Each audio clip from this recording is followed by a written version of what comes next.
So I wanted to just film a video about some of the nervous system stuff that I briefly mentioned during our call on Monday. And I have done a presentation on this previously, so I had the Canva stuff already made. So I will just go through this, but there might be some of these slides that aren't necessarily applicable. So I'll just skip through if that's the case. Like, why work with the nervous system? And what we're doing in Brain Gym already is reshaping our nervous system, is helping us to feel like calmer, more grounded, like connecting into that sage energy. That is working with the nervous system, but Shahzad is not calling it that because he's really clever and has created something that like is really simple and doesn't need to go into all of the science and all of that kind of stuff behind it. But what I'm going to do today is dive into a little bit of the science so that you can kind of see, like, I think you can layer this nervous system stuff like directly on top of what you do in the Brain Gym, like the PQ reps, and also the sage perspectives and how it feels like to be in sage. So basically what we want to be doing when we're thinking about like working with our nervous system is using compassionate curiosity to understand like what are our physiological responses to stress. I'm a trauma therapist, as I'm sure you're probably aware, so like my lens on the world is thinking about like how people's experiences impact their day-to-day lived experience, and trauma is one part of that. And I think when people think about trauma, quite often they think it's like massive, big, like traumatic like events, but trauma can be quite insidious as well, and it can show up in lots of different ways, like childhood experiences, like social expectations, like racism, oppression, like all of these kind of things are can lead to a trauma response within us. So when we're working with our nervous system, we're trying to understand like how are those external experiences, like those things that have happened to us in the past, how is that affecting how our body responds to situations on a day-to-day basis. So understanding a little bit more about that can help us to recognize our own patterns and responses, can help us to regulate our emotions more effectively. It can increase our resilience. It can improve our general health and well-being. And like I said here, being able to return to a regulated state, to feeling that calm, connected, grounded, safe, that is the foundation of any trauma work. So if you have experienced any trauma, then like being able to return to a place where you feel grounded and safe and calm, like is the foundation to processing any kind of difficult things that might have happened to you previously, and dovetails beautifully with what Shahzad is doing with positive intelligence. And also, I think some of the positive intelligence stuff can start to uncover and bring to the surface some of the difficult things that might have happened that are impacting on like how you experience the world. So yeah, doing nervous system work on its own is helpful in itself without even doing anything additional and therapeutic, and yeah, fits really nicely with the program that you guys are already doing. So first of all, thinking about like what is when I talk about the nervous system, what is that? So the autonomic nervous system is part of our nervous system, and it's basically coming from our brain, and it's all of the nerves, all of the parts of our body that spread throughout the whole of our body. And the nervous system is our body's command center, connecting our brain, connecting our body, and allowing our internally what's going on inside of us to scan what's going on in our environment, scan that information, bring that back, share that information with our brain, and help our brain to decide whether or not we're safe or whether or not we're at risk. And that's essentially like what our autonomic nervous system is doing. So it regulates like involuntary processes that are keeping us alive. So heart rate, blood pressure, respiration, digestion, and also the fight, flight, freeze, survival responses, which is what we're going to be going into in a little bit more detail today. All of this happens beneath the surface subconsciously, so we're not aware of it happening. It's going to happen whether or not we're aware of it. But bringing our awareness to it can sometimes allow us to shift this and to shape our responses a little bit. But it's going to happen anyway, regardless. So polyvagal theory is the science of feeling safe enough. Oh, here we go. The science of feeling safe enough to fall in love with life and to take the risks of living. That's by Deb Dana. I'm a big fangirl of Deb Dana. She has got a really good book, Befriending the Nervous System, that kind of goes into this stuff that I'm going to talk about today in a lot more detail, and has got lots of exercises and stuff that works really well alongside positive intelligence. So Stephen Porges is the guy that developed polyvagal theory, and basically, like, I don't know if you can think back to like biology in secondary school, like when you're a teenager learning about biology, but I can remember being taught about like the nervous system states, and learning about the sympathetic system and the parasympathetic system. Like that is what we were taught back then, like yeah, when I was a teenager. And see, Stephen Porges did his research in around about the 90s. It started to come out like 80s, 90s that he was doing the research, and then started sharing these ideas a little bit later, that actually, yeah, the sympathetic nervous system response, like that's that fight or flight response. But his contribution to the theory is that basically the parasympathetic nervous system is not just that time where, like the opposite of sympathetic, where we're in that fight or flight. It's not just about resting and relaxation. There are two branches of that vagus nerve that control the parasympathetic nervous system. So yeah, polyvagal refers to the vagus nerve. It's the nerve that runs from the brain all the way down to the gut and controls that parasympathetic part of our nervous system. And there are two ways that it does that. I'm not going to go into that. So basically, you can see here, like this is the way that our nervous system is structured, and the parasympathetic response is divided into two separate pathways. So if we start with the sympathetic, this is the fight or flight response. Actually, let's start over here with freeze. So this is looking at it kind of chronologically of how these nervous system responses were developed as we have evolved over time. So those very early animals that were like crawling around 500 million years ago, they had this nervous system that was basically just about survival. So about living, eating, and if they experienced a threat in their environment, their survival responses would be for their body to shut down, to have that kind of collapse, and to just like play dead. They had no other options of escaping.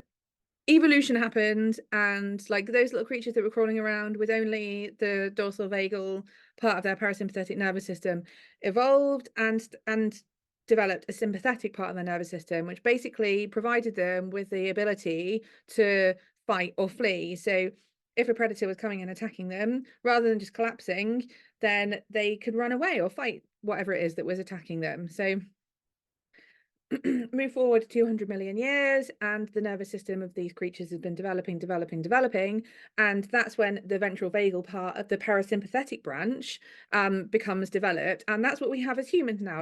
And this is what allows us to like connect socially with other animals as a way of survival. And so the ventral vagal part of our nervous system is when we're able to feel safety, connection, where we're able to feel grounded and joyful as well. So these are just different ways of outlining and showing like how the nervous system is like structured. So it's just different visual representations of it. But let me scroll back. But essentially, like this is the autonomic nervous system that starts from the brain, and then all of the nerves branch out throughout the body. This is the polyvagal part of the nervous system, so starting from the brain and then going down through the face, past the heart, and like these are all the nerves that are connected to the vagus nerve, which is the parasympathetic part of the nervous system. So you can see like these are the different parts of the body that are activated. So that's kind of like the biological like representation of whereabouts in our body these different parts of our nervous system are activated when they do become activated. And then this is kind of like simplified visual representations of how these are experienced. So a ladder is a really good way of representing it. This is a Deb Dana thing. I'll go back to my fangirling over Deb Dana. But basically, like what's helpful with the ladder is that it shows how we can move up and down in between the different nervous system states. So when we're feeling like at the bottom of the ladder, this is the dorsal vagal, this is that freeze response, like we're feeling overwhelmed or things are too much. We move up the ladder into that sympathetic response, like a little bit more energy, a bit more activation. And then at the top of the ladder is where like we're feeling calm, connected, grounded, safe, like all of those positive things, and we can move like up and down the ladder between these states depending on like how our nervous system responds to things, and that's going to be different for each individual person. So yeah, this is just another like visual representation of how that looks. And the way that this one is that this is kind of looking at building on like that evolutionary, yeah, the way that this has evolved over time. So the dorsal vagal being that kind of inner circle, like the first part of the nervous system that was created, and then the sympathetic nervous system being the second part that was created like after the dorsal vagal, and so that kind of surrounds that, and then the ventral vagal one being like the one that surrounds all three of them, because that was the one that evolved last. But you can also see that in here, like in the body, like physically in our body, that's how these are stacked on top of each other. One of my favorite ways though of how this can be represented visually is in this graph, like the polyvagal theory graph. And what it shows here is the social engagement area, which is kind of the green zone. The red zone is the sympathetic, the fight or flight response, and then the blue zone is the dorsal vagal, where we're feeling like stressed, overwhelmed, detached, disconnected. Everything feels like it's too much. So what we want to be like, ideally we want to be down here in the social engagement area where we're feeling calm, connected, safe and grounded, but also it's not realistic for us to be there in that nervous system state all the time. If we were there, then we wouldn't really ever get anything done. Like, we do need a little bit of sympathetic energy sometimes to give us motivation and to get us like to get up and go. Otherwise we'd just be just chilling all the time, and yeah, we wouldn't have a lot of energy to go and out and do stuff. And also, like, the realities of day-to-day life are that we're not going around like wrapped up in cotton wool. There are day-to-day life stresses that come into our lives that we experience. So that's where this black wiggly line is showing up, is basically showing someone's nervous system moving from being in the green area, feeling calm, grounded, safe and connected, and then moving up into that fight or flight response. Because I don't know, say you were driving to work and someone cut you up, that's going to activate a stress response. But the sign of a healthy nervous system is that rather than either getting stuck in that stress response or that stress response becoming too much and too overwhelming and then ending up in a freeze response, we want to see this wiggly line here where we can have stressful things coming into our lives, but then we have the resilience, the tools, the kind of the physiological capability to move back into feeling calm and grounded again.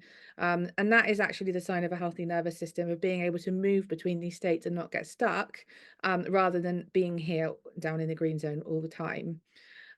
So one of the things that can impact on like how our own body, like all of our nervous systems are wired differently depending on our own personal situation and circumstances and experiences that we've had up until this point. So people who've experienced trauma, like I'm a trauma therapist, the work that I do, is with people who've experienced high levels of trauma. So their experience is quite often like the world is not a safe place, and their fight or flight freeze response, it like they're in these red and blue zones more than they are in the green zones. What I want to do is layer the saboteurs on top of that polyvagal graph, so you can see how the different saboteurs show up and the different states of your nervous system that are activated depending on the saboteur that's showing up for you. I think this is quite interesting. So green is sage. Like, when we're in our sage, that's when we're feeling in that green zone, where we're feeling calm, grounded, safe, connected, all of that kind of stuff. So yeah, green is sage, simple. So the saboteurs, if we look at the controller, I would say that has definitely got some fight or flight energy. Hyperachiever, flight, totally, do, go, go, go. Let's just continue to, yeah, do, go, go, go. Restless, definitely flight energy. That's the sympathetic response. Stickler, like, I would say that's a sympathetic response as well.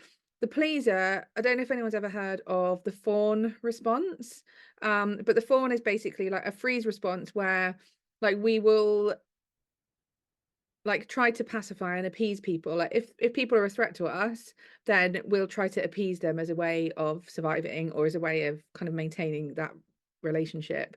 And I think that the pleaser is a little bit of a fawn. So That's like that freeze, like things feel overwhelming, things don't feel entirely safe, like this feels too much. But then there's a little bit of social energy connected with that. So like it's using those social skills as a way of appeasing somebody or something that might be a threat to us. So I think that that's a combination of freeze with a little bit of social connection there. Hypervigilant, that's definitely a sympathetic response, like yeah, that fight or flight energy. Avoider, that's pure freeze, that is that shutdown, everything feels too much, like helplessness, overwhelm. The victim, I think as well, that's a bit of freeze energy, like everything feels too much, like poor me, I can't do this anymore. And hyper rational, I think that there's sympathetic energy there, I would say myself. So basically, the saboteurs are a representation of our nervous system state. Like that is essentially what our saboteurs are showing us. So our nervous system is the way that we're experiencing, let me start presenting this again, the way that we're experiencing these things like physiologically in our body, and the saboteurs are the way that these are showing up in our thoughts and our feelings and our behaviors and our actions and how we interact with the world. So it says here, like feelings lead to behaviors, emotions, beliefs, and then the stories that we feel that we experience and believe about the world. So it starts within our nervous system, but then it has a ripple effect on all of these things. And essentially how we're feeling inside then leads on to impact on how we're interacting with the world and how we believe we're going to continue to interact with the world as well. And that's where the saboteurs come in, kind of that thought process, that belief pattern, that story that we tell ourselves about how we're able to show up in the world, or what we're able to do, or what we're not able to do, or how other people impact us. That, like what polyvagal theory and this nervous system stuff is showing, is that begins like from our internal experience of what's going on physiologically in our bodies. And no, that doesn't say any, but I don't know if you've heard the terminology of like top down versus bottom up. So like top down is thinking about like how these thoughts, these beliefs, these stories about the world impact on how we feel and our emotions. So it's that our brain affecting how we feel. And then the bottom up is thinking about how our feelings impact the beliefs and the thoughts. So like some people believe like, oh, everything comes from cognition and thought, and how we feel and our emotional experience is affected by our thoughts about the world. What this nervous system stuff is saying is that it's flipped, it's the other way around, and what's going on in our body is affecting our thoughts and our beliefs about the world. Personally, I think it's a little bit of both, but what we're doing with Brain Gym is using both of those essentially as tools. So the like understanding what the saboteurs are, understanding what these beliefs and these stories about the world are and about ourselves in the world, that is providing us the ability to challenge those. And then the thought process, the belief, the story can then change how we're feeling physically inside. But what we're also doing in the gym with the like noticing what's going on in our bodies, like helping ourselves to feel soothed, calm. I'm doing this because kind of just imagining the finger one. What that's doing is bringing grounding technique to our body and changing the state of our nervous system by doing these really short activities. And then that's bottom up processing, because it's changing our physiological state of how we feel in the moment and helping us to feel calmer and grounded. And that then goes on to change how we feel about ourselves, how we feel about the world, the beliefs, the behaviors, all of that kind of stuff. So that is why I think the positive intelligence program is so good, is because it's combining both of those things together in the simplest way that is really actionable. So the next part of this is the window of tolerance, and I share this window of tolerance information because I think sometimes we can see those like nervous system states, and it's helpful to understand like what I think it's helpful to know like what they are first of all, and then to start to be able to kind of like map that within yourself and notice like, where am I most of the time? Like, am I in a sympathetic state? Am I having that fight or flight energy? Am I feeling overwhelmed? Like, do I move into a freeze mode? Or you can notice like if you're feeling that calm, grounded, connected state for the majority of the time. You can also start to notice like what your different patterns are, what your different responses are. There might be certain things that bring up a fight or flight response in you. There might be certain things that will move you immediately into a freeze response. So it's interesting to start to kind of track that and to notice like how your nervous system responds to different things, how flexible your nervous system is, and how able it is for you to move between those different states and back to that feeling of like the sage power, essentially moving back to those feelings of calm and groundedness. But I think sometimes just showing that graph on its own can feel a little bit overwhelming, because you're like, okay, well, now I know what's happening in my nervous system. I know that I'm in a fight or flight response the majority of the time, or, that's my go-to stress response. What am I meant to do with that information? And that's where the window of tolerance comes in, because it provides us with some information about how we can actually shift and change our nervous system responses. So the window of tolerance, as shown here, is essentially the green area. So when we're within our window of tolerance, that's that ventral vagal, that green zone of the previous graph, where we're feeling calm, where we're feeling connected, where we're feeling grounded, where we're able to manage our challenges and not feel overwhelmed. And what it says here is that stress and trauma can shrink that window of tolerance. So think of the window of tolerance as a river and you're floating down it. When the river narrows, it's fast and unsafe. And when it widens and slows, then you're able to feel calm, balanced, all of those positive things that you get when you're in the green zone. So the size of our window of tolerance varies from person to person. And also the size of our window of tolerance can decrease or increase depending on what experiences we've had. So if we've experienced a lot of trauma in the past, if we've experienced prolonged chronic stress, then our window of tolerance might shrink and get narrower. So then that means if any kind of small day-to-day stressor comes in when our window of tolerance is already really narrow, then we're more likely to move either up here into the hyperarousal, which is that fight or flight response, or into the freeze response, so that kind of shut down, overwhelmed. So when our window of tolerance is narrow, small, lower level stressors are more likely to move us into a fight, flight, or freeze response. The wonderful thing about the window of tolerance that I absolutely love is that by doing things, so it says here like meditation, listening to music, engaging hobbies, doing things that help us to feel calm, grounded, safe, connected, all of these things feel good in the moment, but they don't just feel good in the moment, they also expand our window of tolerance. So they're impacting positively on our nervous system and changing the way that we respond to stress and difficulty. And what we're doing in Brain Gym with the Positive Intelligence Program is this, basically increasing your window of tolerance by learning these tools, doing the PQ reps. That is all getting you in that green sage zone, and it feels good in the moment. It can help bring you down, and like if you're feeling stressed, it can bring you down in the moment, but it's not just in the moment, it's long-term impacting on the way that your nervous system is shaped and the way that you respond to stress. And it's doing that by increasing your window of tolerance by doing the reps in the gym, essentially.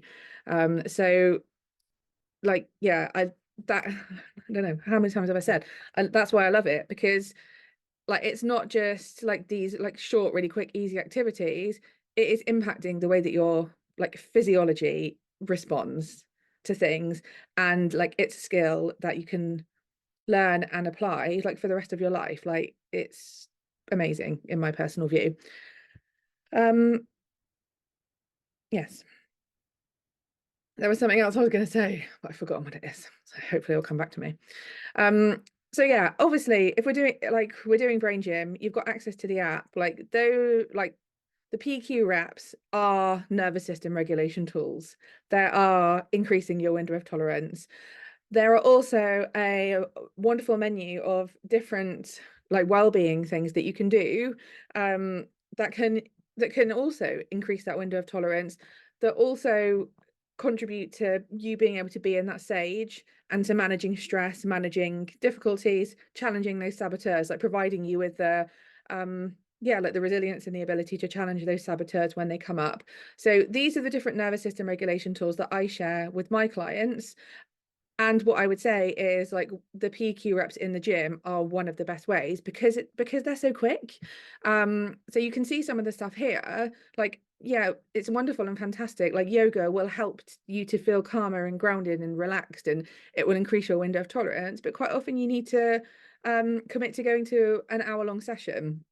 So like I don't have time for that at the moment with my kids. So going to the PQ gym, like is a fantastic alternative to that. And that's why I love it so much, because it's so quick and simple and easy.